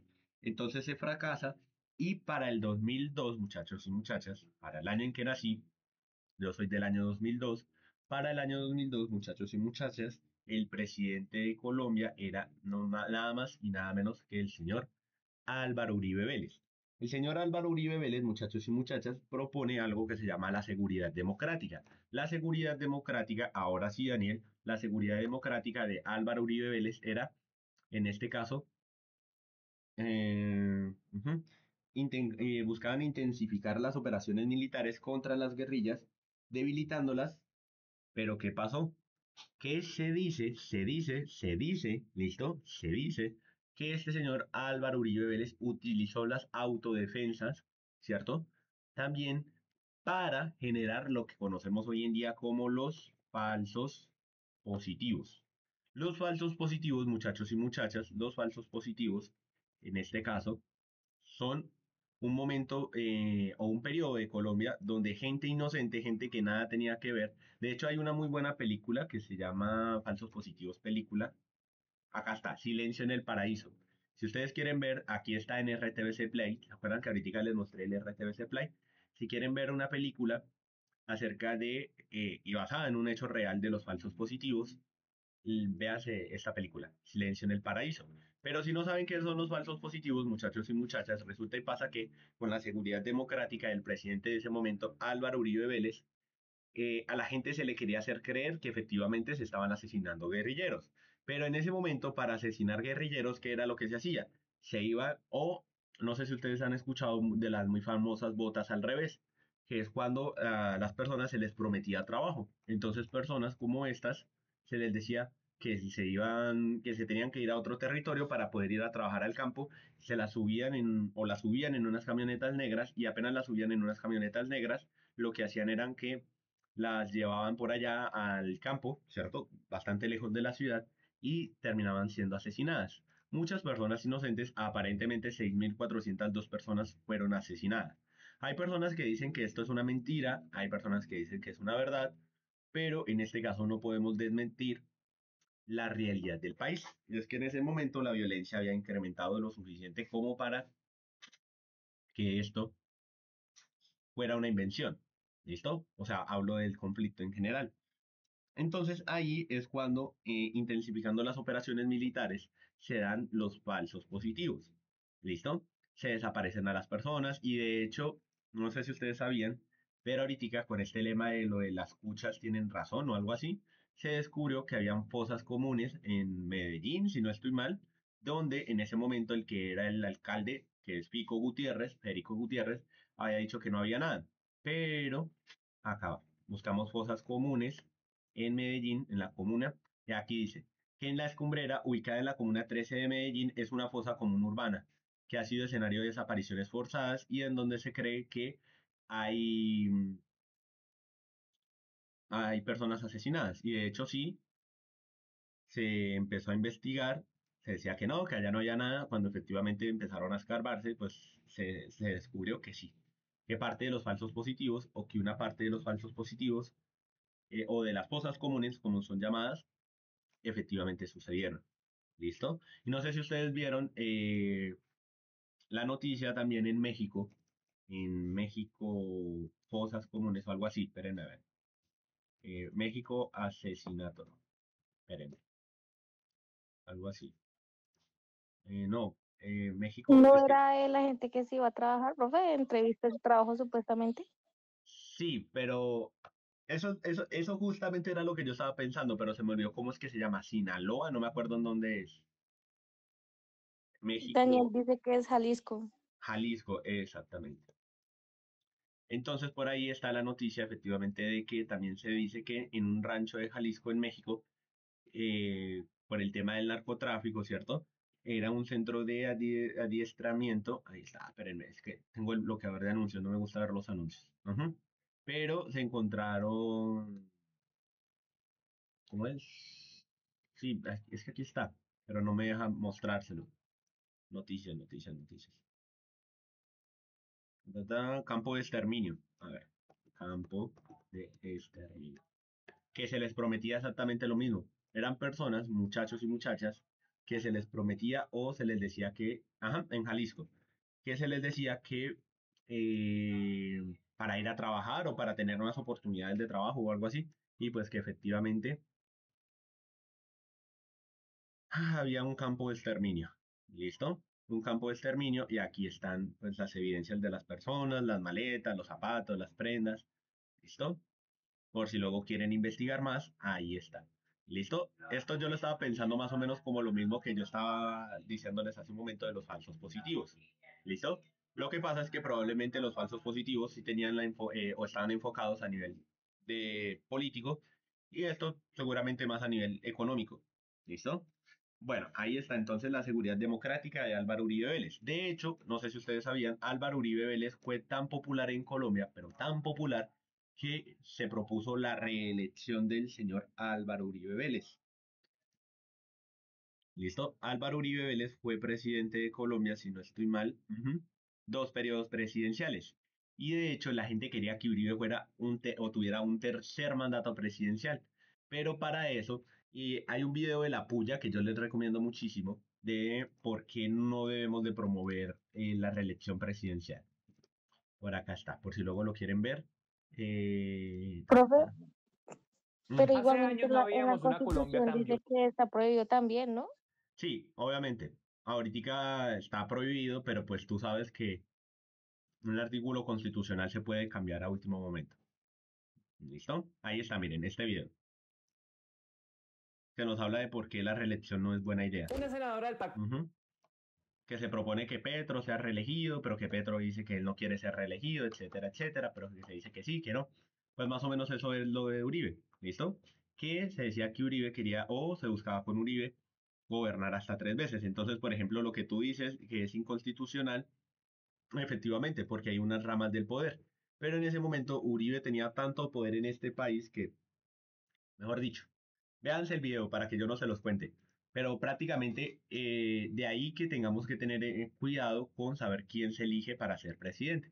Pero incluso les diría yo, muchachos y muchachas, que a la hora de la verdad, ¿saben a quién o con quiénes nosotros tenemos que tener en cuenta de elegirlos? De saber, y ahorita se vienen elecciones. Estos señores de acá, el Congreso de la República. Si ustedes no lo sabían, el Congreso de la República tiene más poder que el presidente del país. El Congreso tiene un poder en este país inmenso. Incluso si se hace la consulta popular que quiere hacer el presidente, que se quiere promulgar para pasar las reformas, ¿cierto? O para presentar los puntos de las reformas. No pasar las reformas porque las reformas ya están archivadas. Error mío, perdón. Las reformas tienen unos puntos, ¿cierto? La reforma a la salud y la reforma al trabajo. Entonces, lo que se va a hacer en este caso es con la consulta popular, ¿cierto? Consulta popular es preguntarle a las personas al respecto sobre las decisiones de la reforma, ¿listo? Entonces, las reformas como tal ya están archivadas, pero los puntos de la reforma son los que se van a tener en cuenta para presentar la consulta popular. Pero les voy a decir algo, si estos señores de aquí no aprueban y no dan autorización, eso no se hace. Así de sencillo. ¿Por qué? Porque el Congreso de la República es el que tiene que aprobar la reforma. Sí, y también la consulta popular. Y si no aprueban la consulta popular, no se hace. Entonces de ahí, muchachos y muchachas, imagínense, la gente dice, profe, por ejemplo, no sé si ustedes alcanzaron a estar cuando yo les expliqué lo de la reforma del trabajo y la reforma a la salud, porque es importante que se reforme ambas cosas en este país. Pero así a gran escala, la reforma al trabajo va a permitir la reducción de impuestos y la reforma a la salud va a permitir que las personas accedan a un mejor sistema de salud. Aparentemente, digo yo. Eso es lo que se dice o eso es lo que nosotros alcanzamos a leer cuando yo les hice la clase de los mecanismos de participación. ¿Listo? Si luego quieren ver esa clase, me avisan, porfa, y yo se las envío para que ustedes la puedan ver. Y ahí yo les explico cómo se da la reforma, listo, la consulta popular, etcétera, etcétera. Entonces, eso, muchachos y muchachas.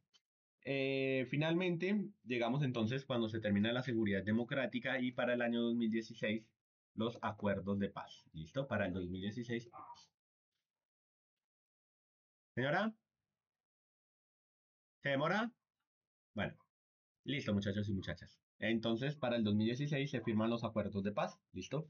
Entre el gobierno y las FARC, desmovilizando aparentemente el grupo guerrillero. Digo aparentemente porque a día de hoy hay disidencias de las FARC en el país, ¿listo?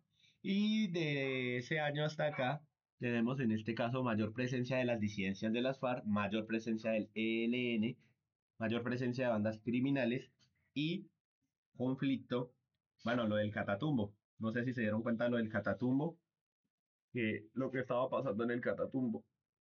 Entonces, muchachos y muchachas, a día de hoy seguimos en guerra, seguimos en conflicto, seguimos con las guerrillas, seguimos con los paramilitares y este país, ¿qué nos espera? Bueno, pues vamos a verlo. Pero lo importante, muchachos y muchachas, aquí voy a cerrar esto de acá, lo importante es que nosotros seamos conscientes de qué es lo que tenemos o podemos hacer para cambiar. ¿Listo? Para mejorar y para poder salir adelante en un país golpeado multidimensionalmente por la violencia. Listo, muchachos y muchachas. Entonces voy a detener la grabación.